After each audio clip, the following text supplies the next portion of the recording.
10 محرم کے دن جب نواسائے رسول گھوڑے کی زین سے زمین پہ آئے تو فوج یزید خوشیاں منا رہی تھی، اور جس کے پاس مارنے کے لیے جو تھا امام حسین کو مار رہا تھا۔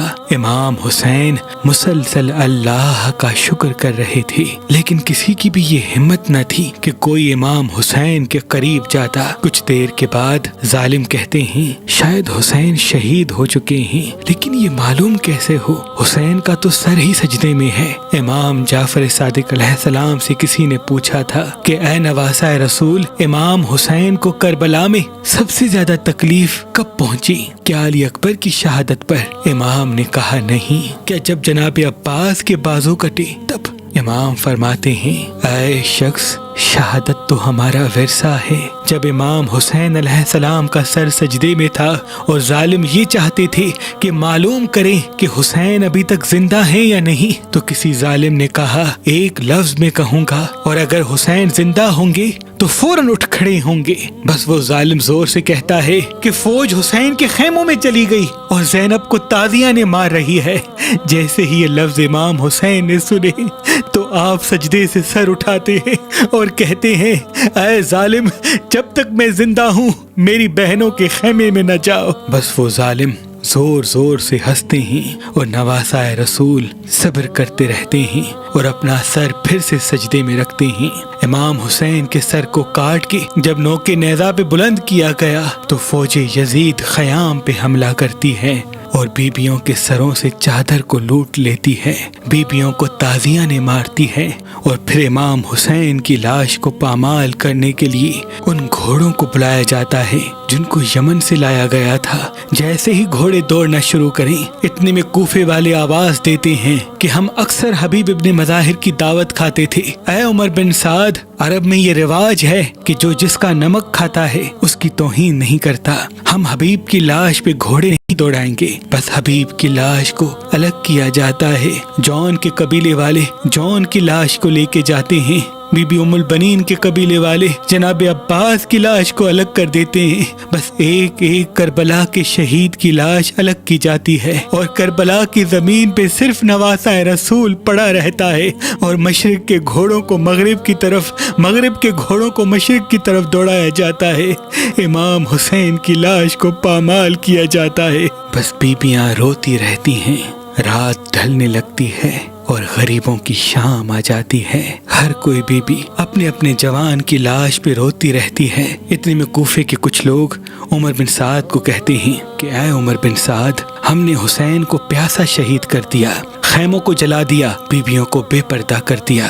یہ 3 دن سے پیاسے ہیں، اب ان کو پانی دے ہی دیتے ہیں، کیونکہ مسلسل ان بیبیوں کے رونے کی آواز نے قیامت برپا کرتی ہے۔ اور پھر تھوڑا سا پانی بیمار کربلا امام سجاد کے پاس بھجوایا جاتا ہے، اور یہ حکم دیا جاتا ہے کہ یہ پانی پلا کے ان یتیموں کو سلا دو، ان کے رونے کی آواز سے ہمیں نیند نہیں آتی۔ جیسے ہی پانی شام غریباں کی اجڑی ہوئی بیبیوں کے پاس پہنچے تو ہر کوئی بی بی پانی کو دیکھ کے زار و قطار روتی ہے کہ اب اس پانی پینے کو دل نہیں کرتا۔ بی بی زینب کہتی ہے اللہ کی مرضی یہ ہے کہ ہمارے جسم میں تب تک جان ہو جب تک ہم امام حسین کی شہادت کا واقعہ دنیا کو بتا نہیں دیتے۔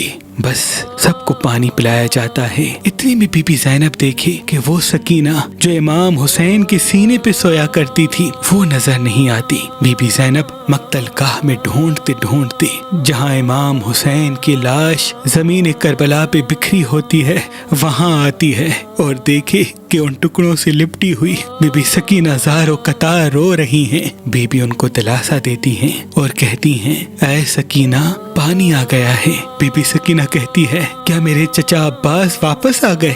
بی بی زینب رو کے کہتی ہے اے سکینہ، شہادت کا جام پی کے تمہارے بابا کے پاس ہیں، علی اصغر کے ساتھ ہیں۔ آج سے تم میرے اور اپنی ماں و باپ کے ساتھ سونا۔ اور یوں رات ڈھل کے دن کا سورج طلوع ہوتا ہے۔ 11 محرم سادات کے لیے 10 محرم سے بھی سخت تھا، کیونکہ جیسے ہی سورج طلوع ہوتا ہے تو چاروں طرف خوشی کا ماحول ہوتا ہے،